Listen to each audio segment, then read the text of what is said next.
Marilyn with us this morning. Morning, Mr. President. Roll call for the City Council meeting for Wednesday, March 4th, 2020.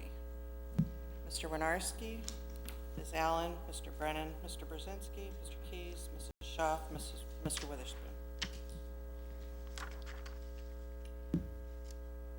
All please rise for a moment of silent meditation and pledge of allegiance.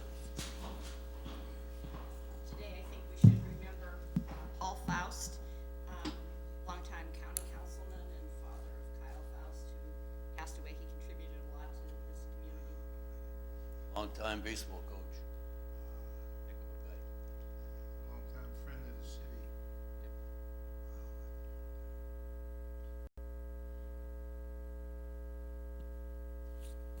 Pledge allegiance.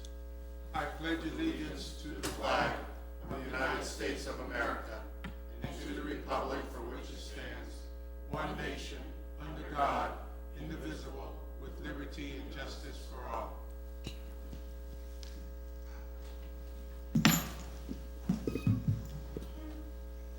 Approval of the minutes, City Council meeting for February 19th, 2020, and bills to be paid for February 28th and March 6th.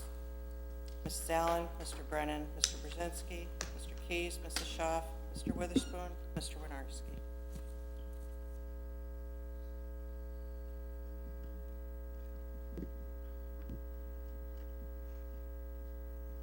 Brings us to repository sales.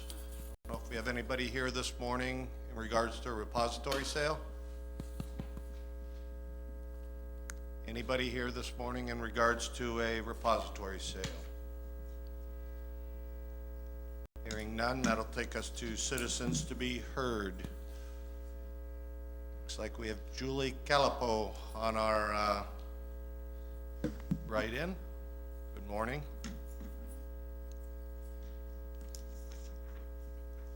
My name is Julia Calippo. I reside within the city of Erie, and I'm here to speak today about the injustices of false protection from abuse orders. There's a failure within the city and county of Erie to investigate things before the protective orders are actually enacted against people. I have a situation where Scott Brawley was arrested in January of last year, and Mr. Brawley was falsely arrested, put in jail for 4 months when his wife Marie fraudulently received over $3,000 worth of government benefits. She used the protective order to exclude him from the house, sold all of his handicap devices, personal belongings, his wheelchair, everything. She even kept the dentures out of his mouth. I've never even heard of such a thing, but that is a fact. So there was just a lot of low down dirty things that happened in that situation, and that happens a lot here in Erie City and County. People filing false protective orders, going to jail for things that they didn't do. Scott sat there for 4 months, and the charges were dropped because they were unfounded. In July, the district attorney again pressed charges about that same incident in January, which were again thrown out because they were unfounded and not supported by any evidence. And then in November of 2019, for the third time, charges were pressed by the district attorney against Scott Brawley about false charges from Marie Brawley, and they were thrown out a third time.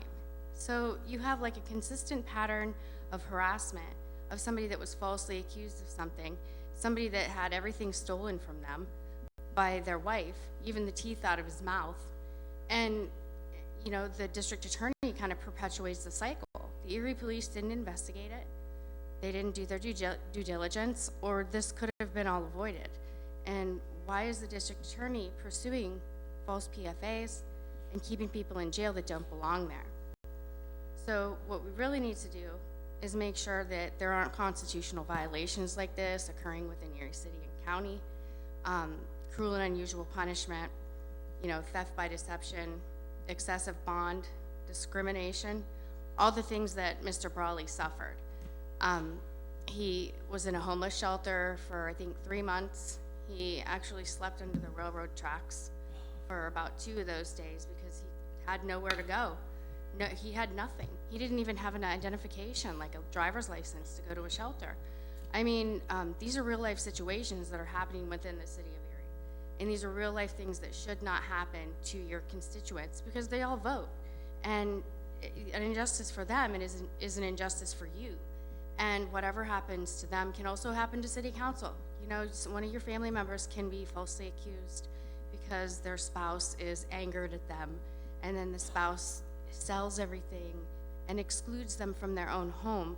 I don't agree with that, you know, and protective orders are good when they're used in moderation or for the proper reasons. You know, I've had protective orders before, and it kept people away from me that were dangerous, and, you know, I understand that.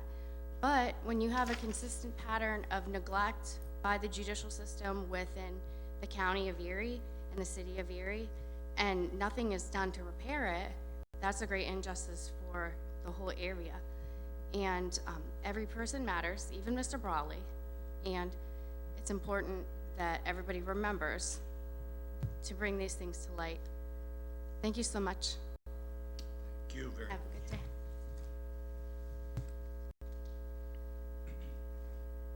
Have any other citizens to be heard this morning?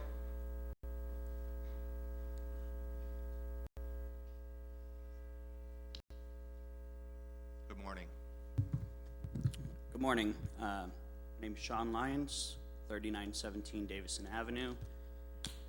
I'm here on behalf of Ordinance 332 regarding inspections for fire inspections for daycare facilities within the city of Erie. Now, I understand the Harris fire that took place back in August. It was a horrific fire, and I'm not trying to discredit what took place or the severity of what the goal is to accomplish here.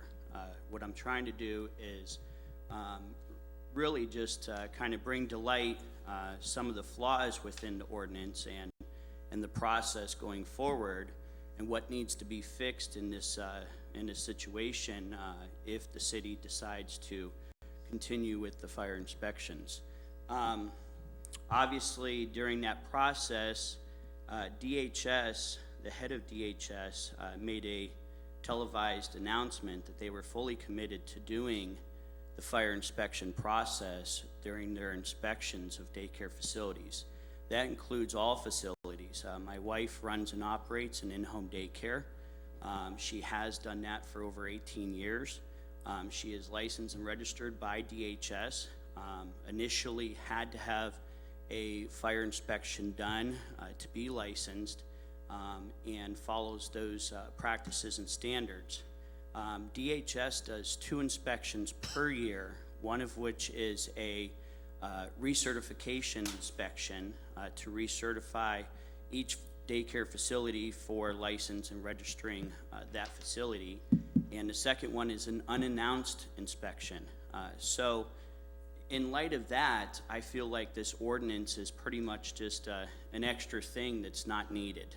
The city's doing this additional process the DHS is going to be doing, and you know, it's not really necessary. With that being said, the fee structure is not correct. During the ordinance process, apparently due diligence wasn't done and DHS wasn't contacted because the fee structure says 1 through 5 is $100. Not a single daycare in the city of Erie, let alone the state of Pennsylvania, is registered or licensed for 5 children. They're all 6. So every family home daycare is 6, period. That first fee structure of $100 doesn't apply to anyone. That should be changed and said 6 children. The next fee structure should be 7 through 12, which is group home daycare. That's the next level of daycare. And then from there it goes to daycare center facilities. When the process first started, I see that the ordinance was actually signed back in November 20th, as a matter of fact, but the letters didn't go out until January 23rd. So that's 2 months prior to the letters even being sent out regarding the inspections coming up, that the ordinance was already done and signed into. The letter had gone out, which I have here, and I've actually sent you guys copies of all of this stuff. I emailed all of you regarding this information in full detail. I called several of you. I spoke with some of you. Some of you I've got no return phone calls or emails or responses from, which is not very professional in my opinion. You guys are city council members. You should respond to somebody who has a legitimate concern. The letter was sent out prior to, all by itself, with no documentation whatsoever in there. It states that each facility shall follow the ordinance and the Uniform Construction Code, which we had to call to request those items be sent to us because they didn't accompany the letter. That's a flaw right there in the start of the process. Then it also states that if a facility is found to be not in compliance with the provisions of the ordinance or the Uniform Construction Code, then they should not receive their certificate of occupancy and shall not be permitted to be used for childcare until it is found in compliance. First of all, the city doesn't mandate or license or register any childcare facility. DHS does that. So I don't believe that you guys have the power to shut somebody down. Certainly you guys have recommendation that you can contact DHS and request that, but I don't believe you have the authority to shut down any facility. Last, I'd like you guys to really take this seriously and respond and take some action immediately, and I'm happy to be a part of that since I am knowledgeable in that fact. Thank you. Thank you, sir.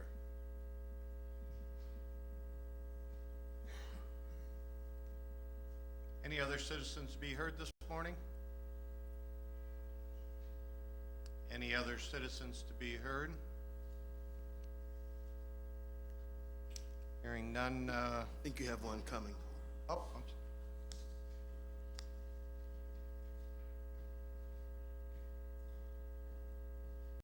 good morning.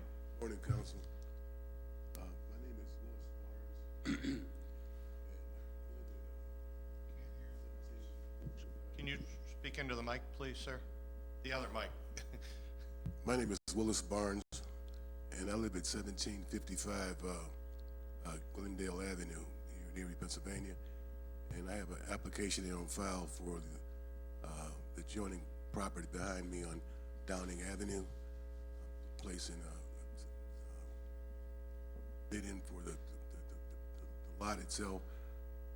My family have lived at this address for over 55 years, and my house is currently under $80,000 renovation, and I'm placing a bid in for the adjoining lot next to my property. Is this for a repository sale that you're, It's a vacant lot, yes, sir. okay, this is a repository sale. This is a property you're trying to buy? Yes, sir. Okay. We did have that portion of our agenda, but that's okay. I didn't really understand. That's not a problem. There again, you mentioned what your plans are with the property is to, To take care of it, sir. and it's next to the old homestead, is Yes, that? yes, sir. That you're already renovating? Yes, sir. Okay. Any other questions? And you have a timeline for when you're gonna clean it up and the resources to do so? What's It's the soon. condition like now of that lot? Well, we've been taking care of it all along. I mean, Okay, grass has been cut, and taking care of any debris or anything that happens to the property, been right on top of it. thank you very much. And what is the address on Downing? I submitted an application, I couldn't find my form. I believe it's either 2230 or 2260 Downing, I believe. Okay.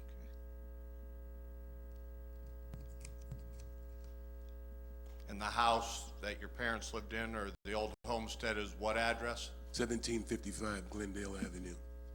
We've been living there for over 55 years.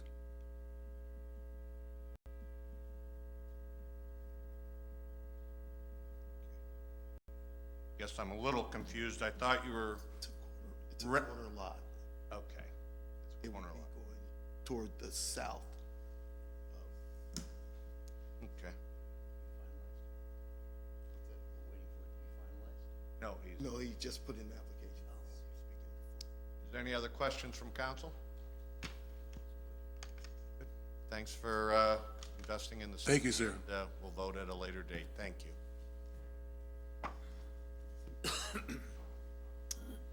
Hey, Rose, okay, Marilyn.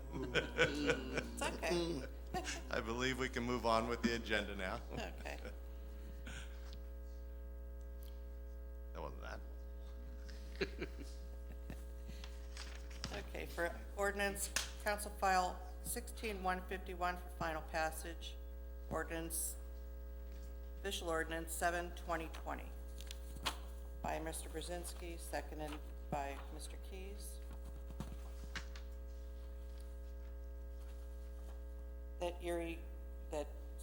The council file ordinance bill 16151 and now known as official file ordinance number 7/2020 be finally passed by city council. Mr. Allen, Mr. Brennan, Mr. Brzezinski, Mr. Keys, Mrs. Schaaf, Mr. Witherspoon, Mr. Winarski. City council passed official file ordinance number 7/2020 finally by yeas 7, nays 0. On first reading, council file number 16152 by Mrs. Schaaf, seconded by Ms. Allen. The council file ordinance number 16152, having been read, is hereby adopted on first reading by city council. Mrs. Allen, Mr. Brennan, Mr. Brzezinski, Mr. Keys, Mrs. Schaaf, Mr. Witherspoon, Mr. Winarski. City council read and adopt council file ordinance number 16152 by yeas 7, nays 0 on first reading.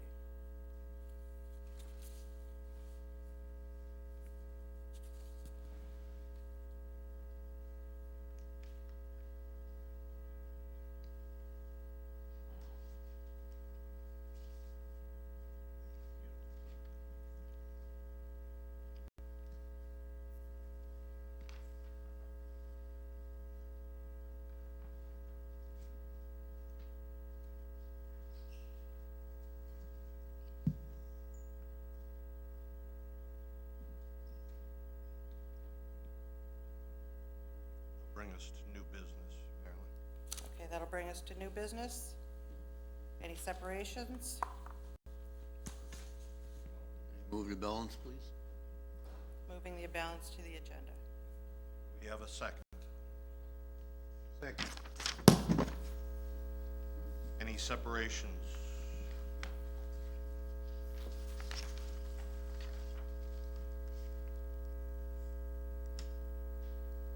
Separations, that'll bring us to committee reports.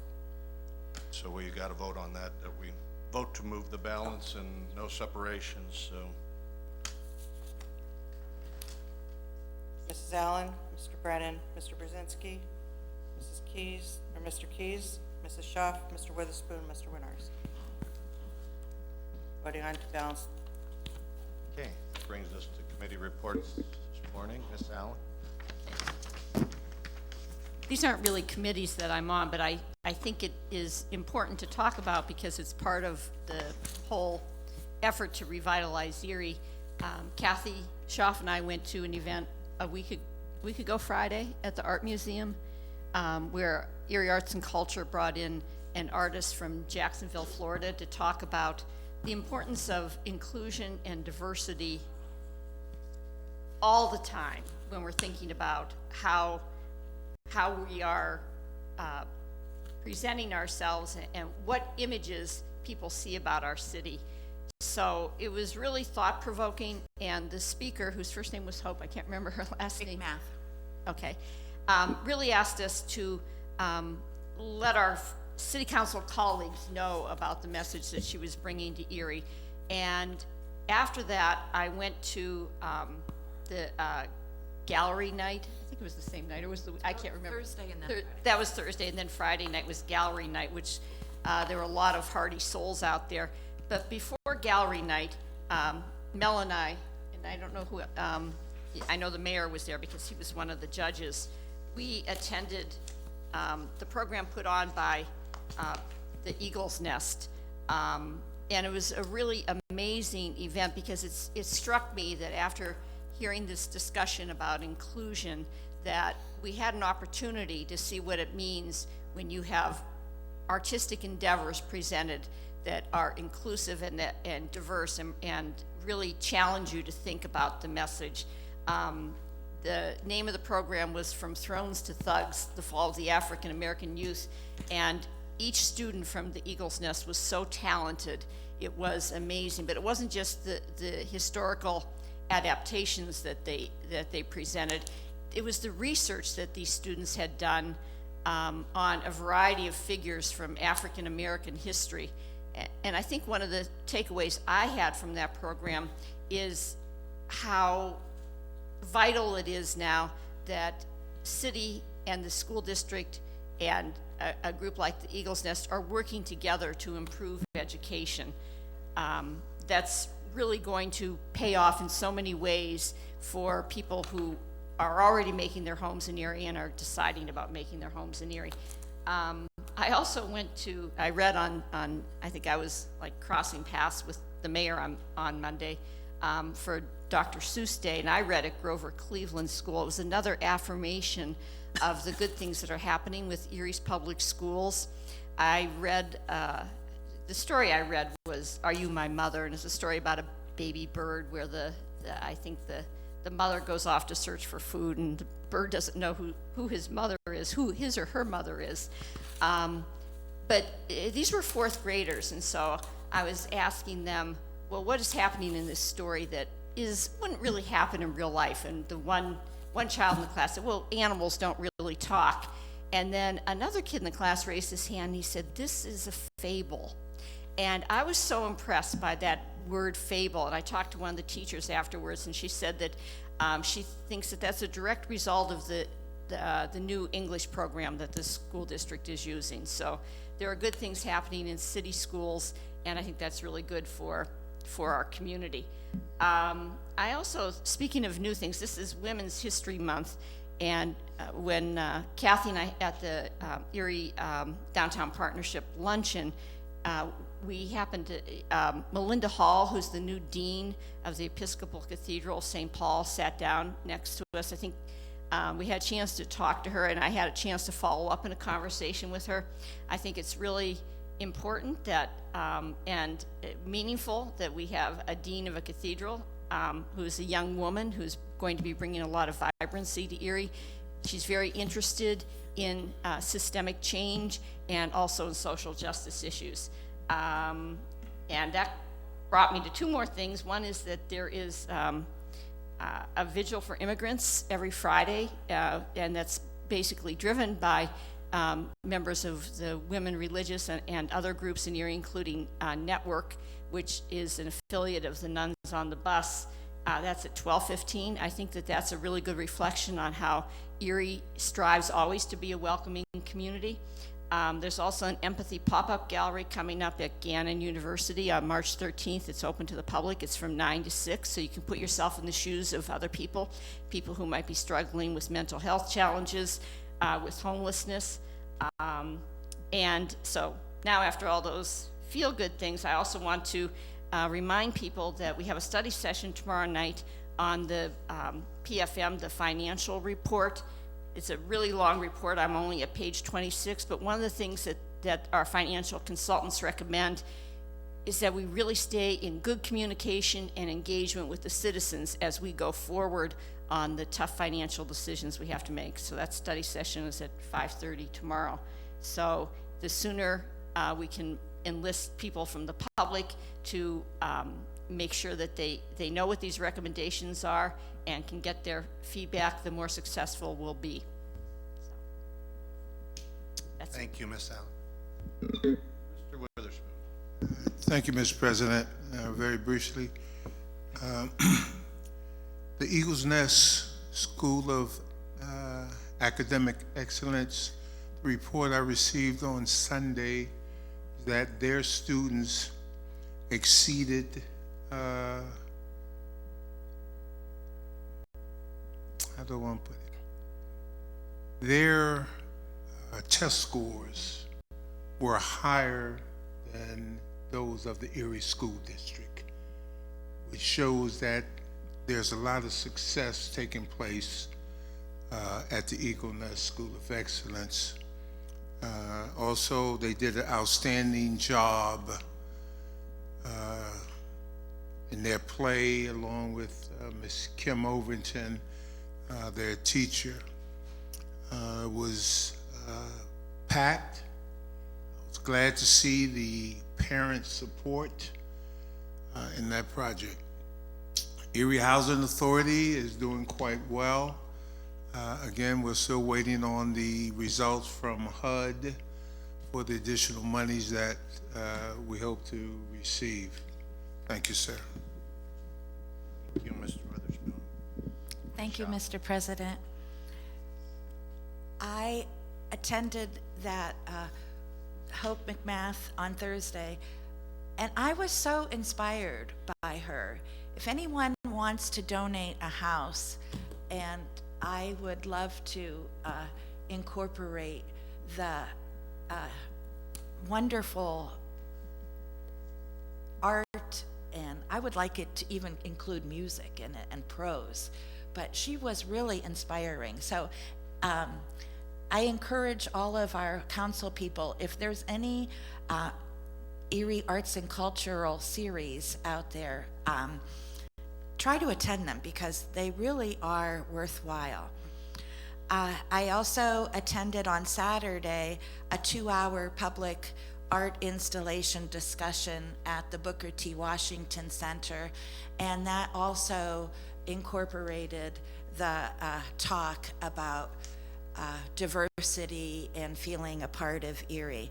So that was a really interesting talk because everyone in the room was able to introduce themselves, talk about issues, and it was a good discussion.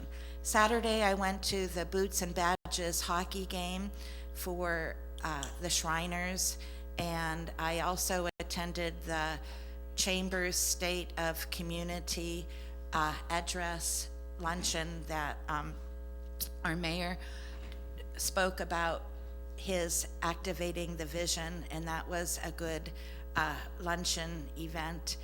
And I attended the Human Relations Advisory and Commission meeting on February 25th, and they want to get the word out that they are actively engaging in what they're doing, and they have things that are really pressing, but they don't think that enough people in Erie realize that they're out there.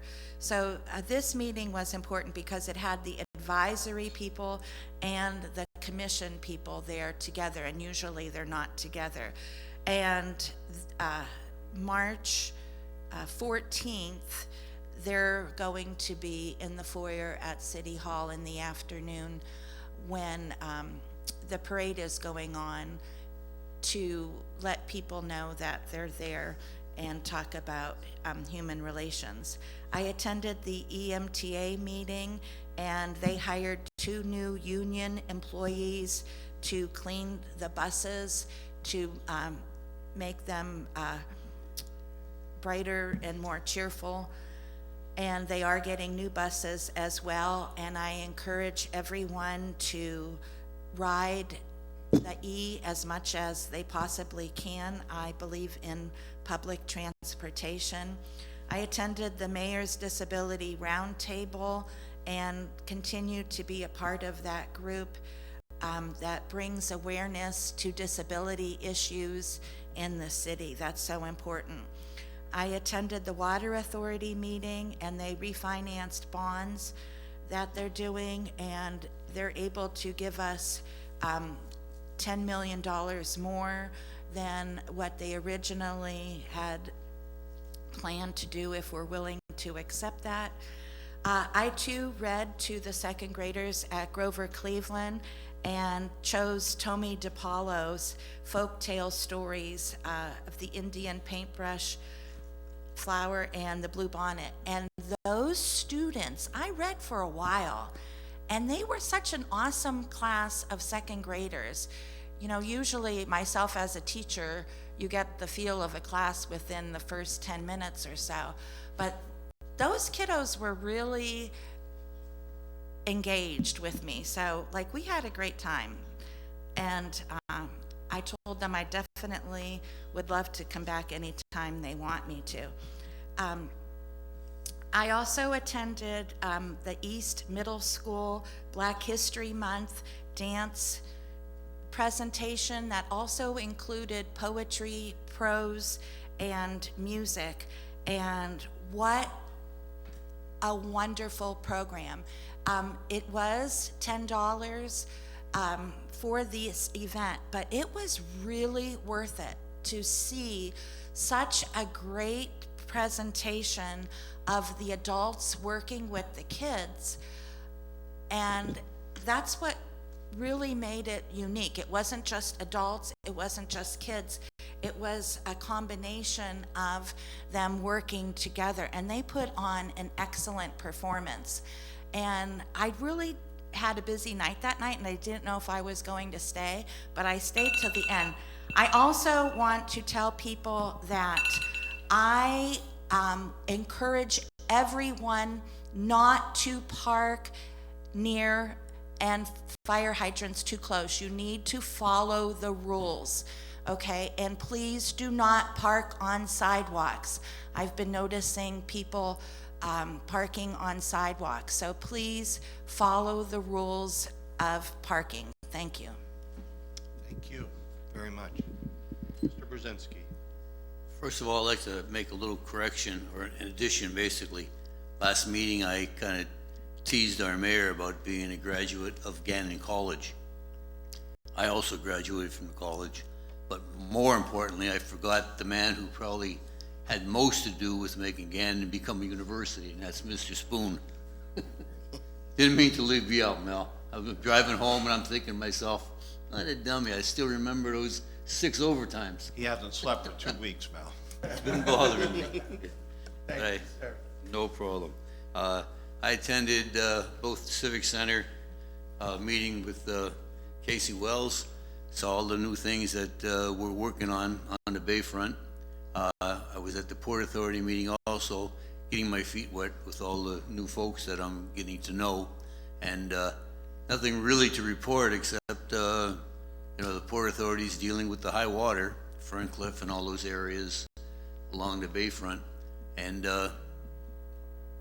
everybody seems to be working together. The folks who came to complain walked away happy with the idea that people were aware of what's happening and we're doing the things that we can do. Other than that, over and out. Thank you. Thank you. Councilman Keys. Thank you, Mr. President. I also had the privilege to read to some of the kids in the Erie School District. I read at Jefferson Elementary. I believe I read the book, The Things I Think. It was a book related to just telling kids to use their mind. I told the kids that, hey, there's a saying that the mind's a terrible thing to waste, and you can use your mind to think things. And it was good inspiration, to just push the kids in the right direction. I attended the Airport Authority meeting. There wasn't that much going on at it this week or this month, but I'm going to stay in contact with them. They want to actually meet with some of the newer council members so they can show us, what they're unveiling in the future. Very good, thank you. Mr. Brennan. Thank you, Mr. President. I also attended the regional chamber event, the State of the Community. The event is, really brings together a lot of the groups to talk about the economic development strategies, so that was good. And of course, that's going to be annual, so that needs to continue, and we need to all be on the same page. I went to a public works discussion with Dave Mulvihill just to kind of get up to date on anything new. Nothing a lot to report there. We talked about recycling, golf, street maintenance. We also talked about the Bayfront Parkway, the iconic connection. That is, by the way, on the PennDOT website if anyone wants to review it. So a lot of these discussions will continue, so there's a lot of things we're going to continue to talk about, so that was just a kind of a start of discussion. It was our first meeting together. I also had a meeting with the several groups in Erie yesterday, the Young Erie Professionals, Radius Co-work, and Erie Innovation District. They have a new president, Angela Price. We discussed talking about a close relationship with council. They'd like to give us their input, and I think it's important. These new leaders are, it's going to be their future. So they want to give their voice to what's coming up in the future, and they also want to know if there's any way they could be considered for a future appointment on a board or an authority. And I told them we want to just let them know what those opportunities are, and we'll let them know hopefully ahead of time if there's an opportunity for them to fill a position. And I think that's all from my report. Thank you. Thank you. Once again, I just want to thank my colleagues on council here for getting out into the public, whether it be at different events or at any of your liaisons to any different authorities.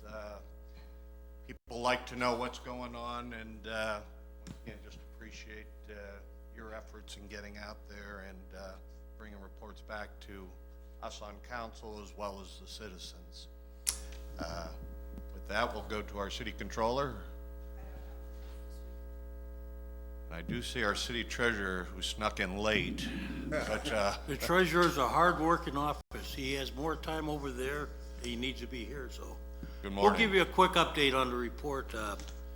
Up to the end of February, real estate taxes just for the city, we collected about 6.2 million.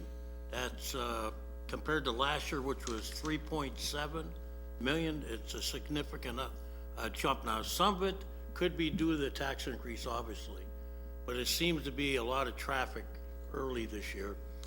So we will have a full report given to Paul shortly, and then council will get a copy of that. We can analyze the numbers a little better, but it seems to be like, we're doing good up to now. I'll have a few suggestions to the administration and to council on how we can improve some things that the taxpayers seem to be complaining about. And I'll get back to each one of you separately, but up to now, everything's going pretty well, and the transition seems to be working out. My staff is working real hard, and it's a good cadre of people there. So you can be proud of them. Thank you. Thank you, Cass. Ms. Renee, how are you? Good morning. Good morning. I really want to focus my time on the census. We're trying to get the word out about it as much as possible. 2020 census is fast approaching. Notices will be going out to the homes mid-March. And I wanted to draw people's attention to beware of scams. There have been scam letters mailed to homes in other parts of the Commonwealth asking for things like money, bank account numbers, social security numbers, things on behalf of political parties, your citizenship. None of that will be asked on the real census form. The letters that are going out now are asked to be returned to Washington, D.C., and it says that it's an official communication. It's not. The ones that will be arriving in households mid-March will come from an Indiana address, and they will only ask 9 questions. They will ask your name. They will ask how many people are living with you on April 1st, 2020. They will ask if there are any additional people staying with you on April 1st, 2020. They will ask if you live in a house, apartment, or mobile home. They will ask your telephone number. They will ask your gender, your age and date of birth, whether you are of Hispanic, Latino, or Spanish origin, and they will ask your race. And those are the only questions that they will ask in the 2020 census. After you answer the first 9 questions for yourself, then there are 7 subsequent questions for anybody else living in your household, but they're the same questions. Your personal information cannot be released. It's law. federal law. They will not release any personal information for 72 years. This data that's collected will only be aggregated and used to determine how federal funding is dispersed to our communities. This is extremely important for the city and the county of Erie because census estimates forecast that we will undercount Erie County by over 50,000 residents. If that happens, we will lose over $1 billion over the course of the next 10 years in federal funding that is owed to this community to serve our residents. And as we, the last couple of weeks, were sitting there listening to interviews with our applicants for our CDBG funding, our community development block grants, you see just how important those funds are for our people who are struggling with homelessness, low income, people who take advantage of our community centers and our neighborhood centers, people who, neighborhoods that are dealing with blight issues.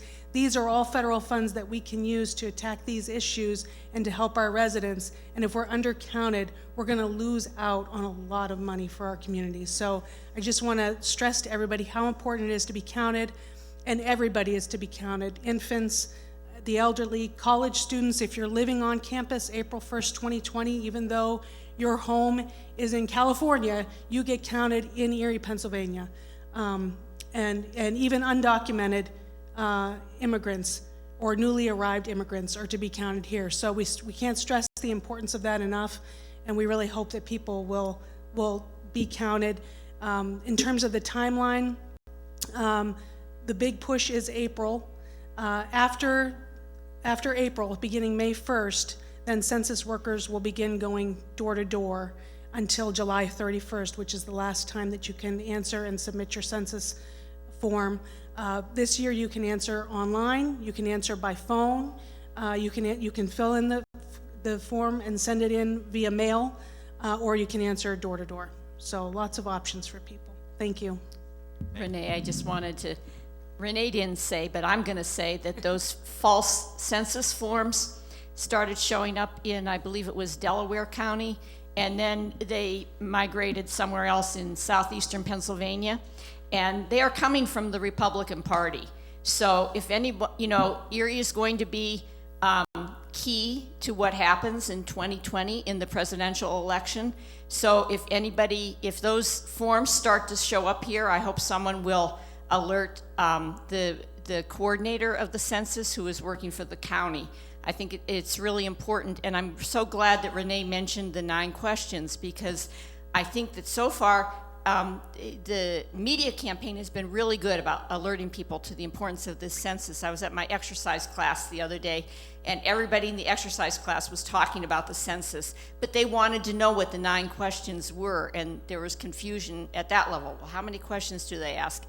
If you want to know, to make sure that you understand that that census information is held for, what did you say, 72 years? Yes. I think a good source for people to find out would be to go to the erielibrary.org, which has great e-database resources. You can go in there and you can find the census results from whatever the most recent one would have been that was online. So you can see that if you're going to go look for the 1960 census, it's not there. So it's also a great place. It's under the genealogy tab.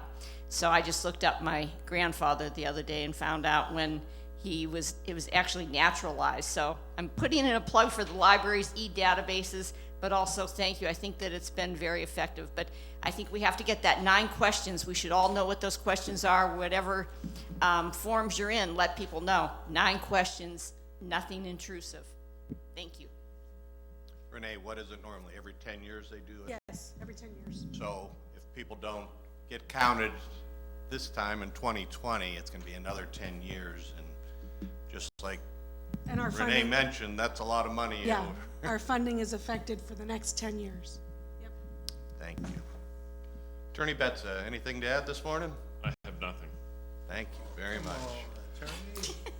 With that, Marilyn, great job. We'll close our meeting. Council adjourns at 9:48. You too. Now back to Rudy.